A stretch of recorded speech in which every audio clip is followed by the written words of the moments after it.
Om Swastiastu, salam Gemasanti, damai. Halo anak-anakku semua, kita berjumpa kembali dengan Bapak dalam pembelajaran IPA kelas 9 di bab 8 tentang partikel penyusun benda dan makhluk hidup dengan pokok bahasan pembentukan ion dan ikatan kovalen. Anakku sekalian, sebelum kita mulai pembelajaran, marilah kita menundukkan kepala sejenak. Kita berdoa semoga apa yang kita pelajari nanti berjalan dengan lancar dan bermanfaat bagi kita semua. Dan sebagai rasa syukur kehadapan Ibu Sang Yang Widi Wase, Tuhan Yang Maha Esa, sampai saat sekarang kita masih diberikan kesehatan sehingga dapat melakukan aktivitas sebagaimana biasanya. Berdoa menurut agama dan kepercayaan masing-masing. Berdoa mulai.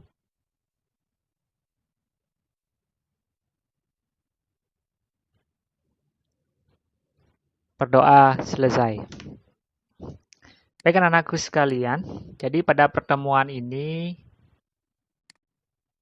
tujuan pembelajaran kita itu yang pertama menjelaskan terbentuknya ion, yang kedua menganalisis pentingnya fungsi ion dalam tubuh manusia, yang ketiga menjelaskan proses pembentukan ikatan ion. Yang ketiga itulah menjelaskan proses pembentukan ikatan kovalen. Ya. Jadi tujuan pembelajaran kita hari ini ada 3. Yang pertama itu menjelaskan terbentuknya ion. Yang kedua menganalisis pentingnya fungsi ion dalam tubuh manusia. Dan yang ketiga adalah menjelaskan proses pembentukan ikatan kovalen.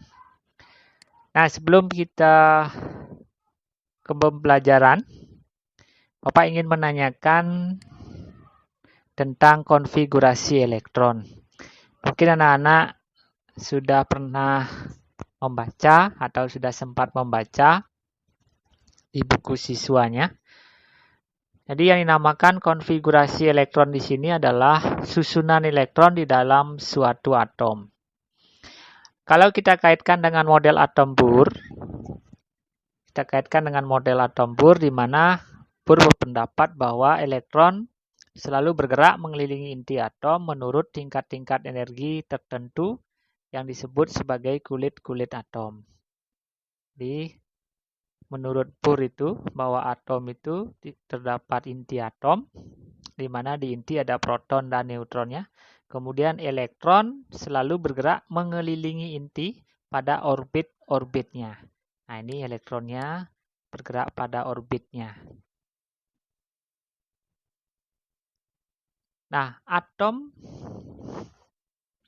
sesuai teorinya atom Bohr itu mempunyai beberapa kulit yang berisi elektron, di mana setiap kulit itu nanti diisi oleh jumlah elektron secara maksimum, di mana pengisiannya itu mengikuti suatu aturan. Jadi elektron yang diisi di kulitnya tidak boleh sembarangan, tetapi mengikuti aturan. Nah, seperti pada tabel 8.5, ini di sini terlihat ada tingkat energi, kemudian ada lambang kulit atom, dan jumlah elektron maksimal yang dapat menempati kulit atom atau tingkat energi tersebut. Sebagai contoh, di tingkat energi pertama, itu lambang kulit atomnya adalah K. Ini hanya boleh diisi 2 elektron. Hanya boleh maksimal 2 elektron. Kemudian di tingkat energi yang kedua, itu dengan lambang kulit atomnya L, itu hanya boleh diisi 8 buah elektron. Di kulit ketiga, itu dengan lambang kulit atom M, hanya boleh diisi maksimal 18 elektron. Sedangkan di tingkat energi yang keempat, dengan lambang kulit atomnya N, hanya boleh terisi maksimal 32 elektron. Jadi pengisian maksimal elektron ini nanti berkaitan dengan kestabilan dari atom-atom tersebut. Nah, kemudian kalau kita lihat penempatan elektronnya seperti pada struktur atom, anak-anak bisa lihat pada gambar di bawah ini. Ini kulitnya, mohon maaf, ini adalah inti atom. Kemudian di sini kulit tingkat energi pertama, yaitu kulit K, hanya boleh diisi 2 elektron, di sini 1 dan di sini 1. Hanya boleh terisi 2. Kemudian pada tingkat energi kedua, N sama dengan 2, itu adalah kulit L, dia maksimal terisi 8. Anak bisa hitung di sini, ini 2, di sini 2, 4, di sini 2, 6, dan di sini 2, jadinya 8. Kemudian pada tingkat energi ketiga, itu N-nya 3, dengan kulit atomnya M, itu hanya boleh maksimal terisi 18. Kalau kita hitung di sini 2, di sini 2, 4, di sini 2, 6, di sini 2, 8, di sini 2, 10, di sini 2, 12, ini 2, 14, ini 2, 16, ini 2, 18. Jadi pada tingkat energi ketiga, itu hanya boleh maksimal 18. Jadi demikian tentang konfigurasi elektron atau penempatan elektron pada kulit-kulit atom sesuai dengan tingkat energinya. Nah, sekarang kita akan mencoba latihan menyusun elektron atau konfigurasi elektron dari beberapa atom. Nah, di sini Bapak berikan tabel ya anak ya. Di sini ada nama atom, kemudian ada lambang atom, nomor atom, jumlah elektronnya, susunan elektron pada tingkat energi, ada konfigurasi elektron. Nah, kita lihat helium. Nah, atom helium. Lambangnya adalah He dengan nomor atom 2. Anak masih ingat ya, kalau nomor atomnya 2 berarti jumlah elektronnya juga 2. Nah, pengisian elektronnya gimana? Itu di kulit K, karena kulit K maksimal terisi 2, maka untuk penempatan elektron dari helium di K itu akan diisi 2. Dia punya 2 elektron, di K sudah diisi 2, maka kulit yang lain akan terisi 0, 0 elektron. Karena sudah ditempatkan di kulit pertama. Berikutnya bagaimana dengan neon? Neon dengan lambang atom Ne, nomor atom 10, maka jumlah elektronnya 10, maka penempatan elektronnya pada tingkat energi di K, dia terisi 2, karena dia punya 10, di K baru 2, sisa 8. Maka yang 8 elektron akan ditempatkan di kulit L atau tingkat energi kedua. 2, di sini 8, berarti sudah 10, berarti elektronnya sudah ditempatkan semua. Maka di kulit M dan N itu adalah 0.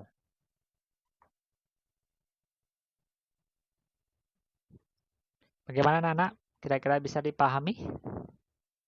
Bagus, kita coba yang ketiga nih. Natrium. Natrium, lambang atomnya Na, nomor atomnya 11. Berarti jumlah elektronnya 11. Penempatannya di K berapa? Bagus, 2. Di L berapa anak? Tepat sekali 8.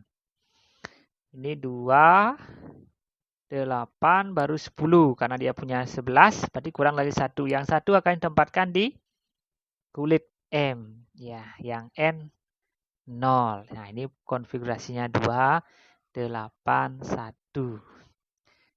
Berikutnya yang klorin. Kalau klorin berarti dia punya 17 elektron, maka penempatannya di K2, di L8, di M7. N-nya 0. Berikutnya kalsium. Nah, kalsium dia punya 20 elektron. Maka di K2, berikutnya di L8, baru 10, di M8 lagi, 18, dan di N2. Nah, kalau Anda lihat, untuk kalsiumnya, ini ada sedikit perbedaan ya. IK-nya 2, di L yang 8 kan 10. Di M-nya ternyata diisi hanya 8, bukan 10. Dia punya 20, kurangi 2, 18, kurang 2, kurang 8, 10. Ternyata di sini hanya diisi 8, tidak diisi 10. Diisi 8, yang lagi 2 ditaruh di N. Nah, kenapa seperti ini? Karena ternyata di kulit terluar, suatu atom itu akan stabil apabila di kulit terluarnya terisi 2 atau 8 elektron. Berarti kalsium dengan konfigurasi 2, 8, 8, 2 ternyata itu lebih stabil daripada kalsium 2, 8, 10. Nah, ini ada sedikit perbedaan ya anak ya. Perhatikan lagi sekali, ternyata kalsium penempatan elektronnya adalah 2, 8, 8, 2 itu lebih stabil daripada 2, 8, 10. Baik, berikutnya bromin. Bromin 35 elektron. Maka di K2, di L nanti diisi 8, di M 18, dan di N sisanya 7. Kalau kita jumlah ini 2 tambah 8 10, tambah 18 28, tambah 7 35.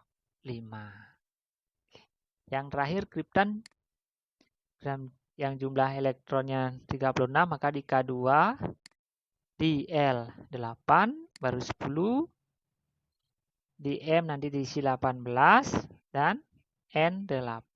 Berarti 2 tambah 8 10, tambah 18 28, tambah 8 36. Nah, seperti itu anak. Kira-kira bagaimana, bisa dipahami? Bagus sekali ya. Mudah-mudahan bisa dipahami konfigurasi elektron ini. Karena ini adalah merupakan dasar nanti anak-anak bisa memahami terjadinya ion dan ikatan ion.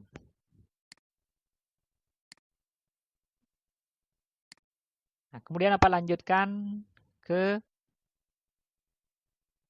gambar penempatan elektron pada kulit atom. Nah, kalau tadi langsung konfigurasi dalam bentuk tabel, kalau yang ini adalah penempatan elektron seperti struktur atomnya. Kalau He, dia punya 2 elektron, nanti langsung tempatkan di kulit K. Kalau natrium, dia punya 11 elektron, nanti di K diisi 2, di L isi 8, di M 1.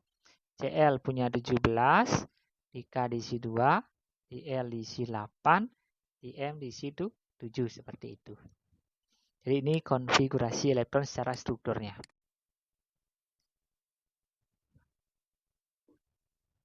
Nah, berikutnya kita akan membahas ion dan ikatan ion.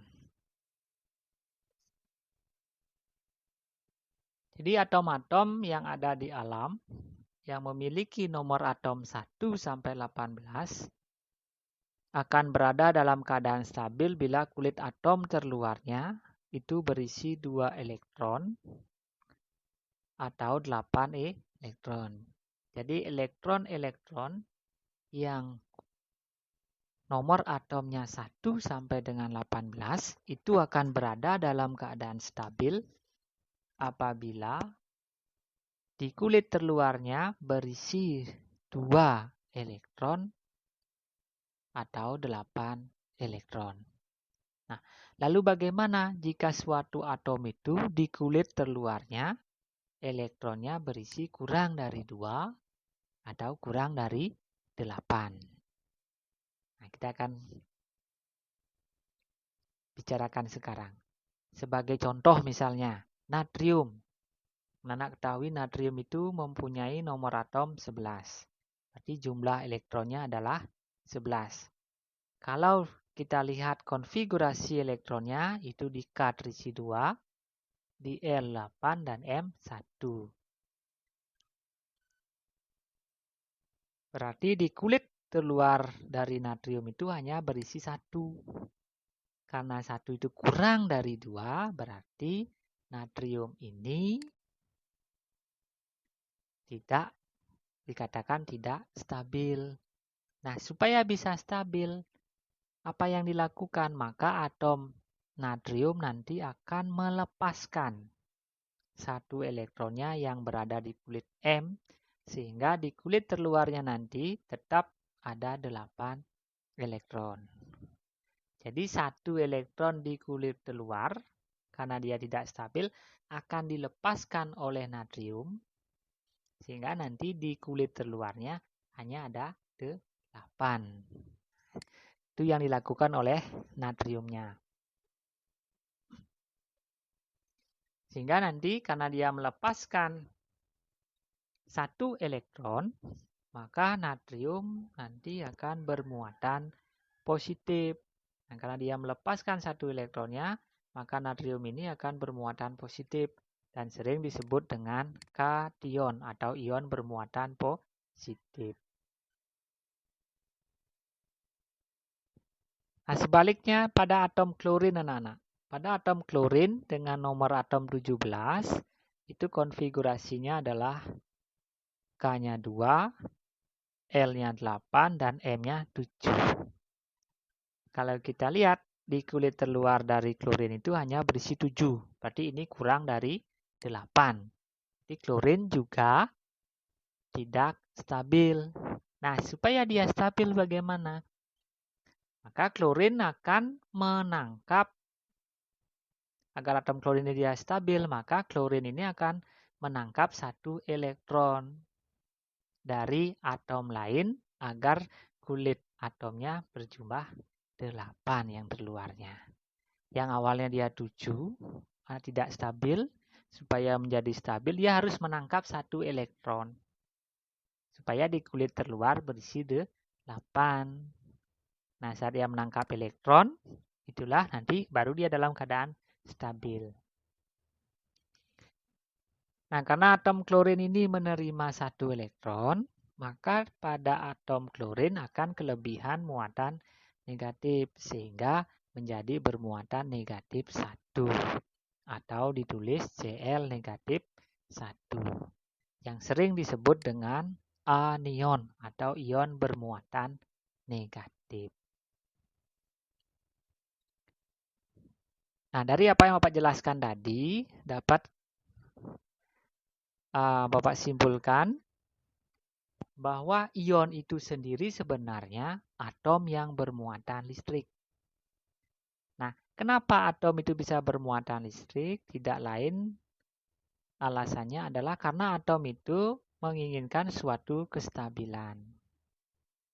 Jadi atom yang awalnya tidak stabil karena di kulit terluarnya kurang dari 2 ataupun kurang dari 8, supaya dia bisa stabil, maka dia akan menangkap ataupun melepaskan elektron. Untuk atom yang melepaskan nanti elektron, maka dia akan bermuatan positif. Sedangkan untuk atom yang menangkap elektron, dia akan bermuatan negatif. Jadi, sebuah ion itu positif apabila memiliki jumlah elektron lebih sedikit. Nah, di sini anak ya dijelaskan lagi bahwa sebuah ion positif akan memiliki jumlah elektron yang lebih sedikit dibandingkan protonnya. Sebaliknya, ion negatif adalah jumlah elektron lebih banyak dibandingkan protonnya. Dengan kata lain, atom yang melepaskan elektron akan menjadi ion bermuatan positif, sedangkan atom yang menerima elektron akan menjadi ion yang bermuatan negatif. Seperti apa yang Pak sampaikan tadi. Jadi ion itu adalah atom yang bermuatan listrik. Jika atom itu nanti melepaskan elektron, maka dia akan bermuatan positif. Sedangkan jika atom menerima elektron, maka dia akan bermuatan negatif. Nah, itu anak-anak. Nah, di dalam kehidupan sehari-hari kita, ternyata ion-ion itu bisa bergabung secara kimia. Nah, sebagai contoh ini, gabungan dari beberapa ion atau gabungan dari dua ion yang sering kita jumpai adalah garam natrium klorida. Ini garam natrium klorida yang dalam keseharian kita disebut dengan garam dapur. Jadi garam dapur itu anak-anak sebenarnya terbentuk dari logam natrium dan gas klorin. Jadi natrium ini seperti penjelasan tadi dia bersifat kation karena dia melepaskan satu elektron. Kemudian gas klorin ini bersifat anion karena dia menangkap satu elektron. Ini bergabung secara kimia membentuklah garam dapur atau garam natrium klorida. Ini prosesnya terjadi secara kimia. Nah, kalau digambarkan dalam bentuk struktur atomnya, maka natrium ini yang di kulit terluar hanya satu elektron, jadi tidak stabil, maka satu elektron ini akan dilepaskan ke atom klorin, di mana pada atom klorin di kulit terluarnya hanya 7 elektron. Itu kurang dari 8, berarti dia juga tidak stabil. Supaya atom natrium dan klorin ini menjadi stabil, maka dia akan berikatan. Ikatannya bagaimana? Natrium melepaskan elektron, klorin menangkap elektron. Makanya akan terjadi suatu ikatan yang namanya ikatan ion. Karena yang satu melepaskan elektron, yang satu menangkap elektron tersebut. Nah, ikatan ion ini nanti sering disebut dengan senyawa ion. Senyawa ion yang paling mudah kita temui dalam kehidupan sehari-hari itu adalah garam dapur. Garam dapur ini sering digunakan dalam makanan untuk menyedapkan atau membuat makanan menjadi lebih gurih. Seperti itu anak-anak. Jadi senyawa ion adalah senyawa yang terbentuk dari kation dan anion. Sedangkan ikatan ion itu sendiri adalah gaya tarik-menarik atau gaya elektrostatik antara kation dan anion dalam senyawa. Itu ikatan ion. Nah, ion dalam tubuh.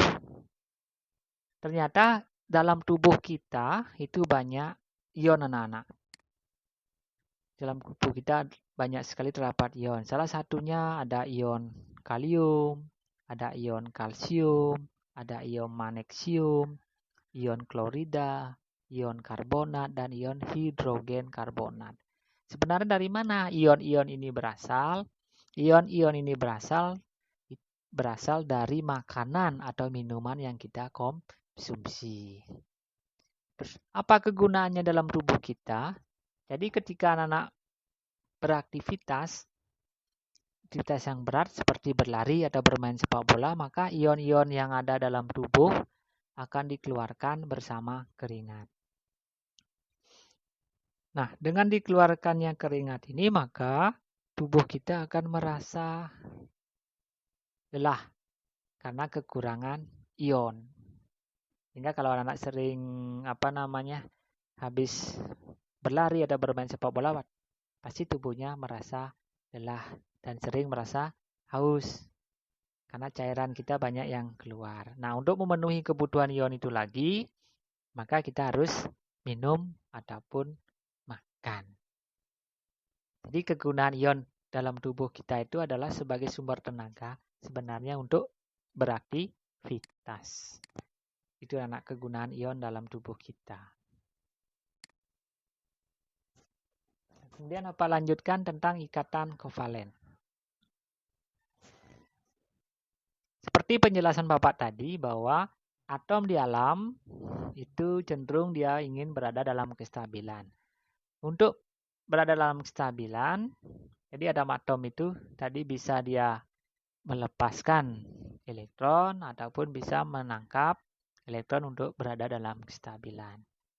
Nah, ada kasus lain juga di mana pada atom-atom yang ada di alam untuk bisa berada dalam keadaan stabil, tidak melepas ataupun tidak menangkap elektron, melainkan nanti dia menggunakan sejumlah elektron secara bersama. Jadi atom-atom tersebut nanti menggunakan elektron secara bersama-sama untuk menuju ke kestabilan. Sebagai contoh anak-anak, atom hidrogen. Jadi atom hidrogen itu hanya memiliki satu elektron. Dan hidrogen yang ada di alam bukan sebagai atom, tetapi melainkan molekul H2. Nah, molekul H2 ini terbentuk dari dua atom hidrogen yang dipakai bersama. Nah, anak bisa lihat gambarnya. Di gambar 8.20 ini terlihat, ini atom hidrogen, ada satu elektron, memiliki satu elektron ya. Atom hidrogen memiliki satu elektron. Nanti kalau kita lihat dari atom konfigurasi elektron sudah jelas, ini tidak stabil. Ini tidak stabil, ini juga tidak stabil. Agar keduanya menjadi stabil, maka dia menggunakan elektron yang mereka miliki secara bersama-sama. Nah, ini hidrogen, ini juga hidrogen menggunakan elektron secara bersama-sama. Nah, inilah yang nanti akan terbentuk molekul H2.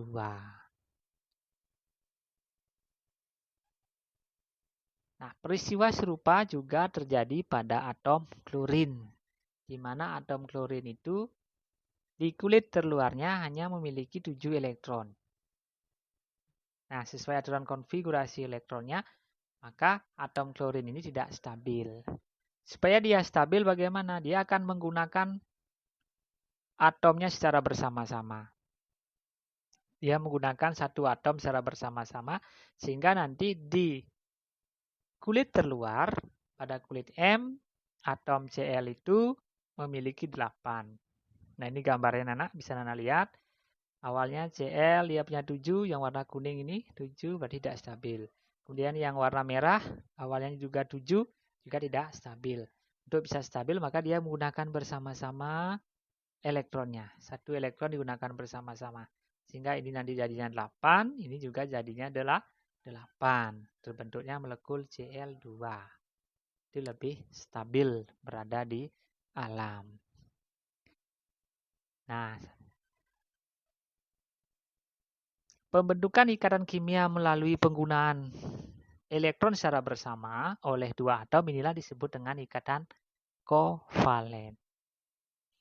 Nah, untuk penulisan ikatan kovalen sendiri biasanya menggunakan tanda strip, tanda hubung strip anak-anak ya, seperti contoh H strip H atau Cl strip Cl. Tanda strip ini artinya hanya satu elektron dipakai bersama. Kalau stripnya 2 berarti ada 2 elektron dipakai secara bersama. Ya, Pak ulang lagi sekali bahwa ikatan kovalen itu adalah ikatan kimia yang terjadi melalui penggunaan bersama elektron oleh dua atom. Untuk penulisan ikatan kovalen sendiri, dia menggunakan tanda strip begini. Kalau stripnya 1 berarti hanya 1 elektron yang digunakan bersama. Kalau stripnya 2 berarti 2 elektron dipakai bersama. Jadi itu ikatan kovalen. Kira bisa anak ya? Oke, mudah-mudahan bisa dipahami. Nah, dengan berakhir kovalen berarti pembelajaran kita untuk hari ini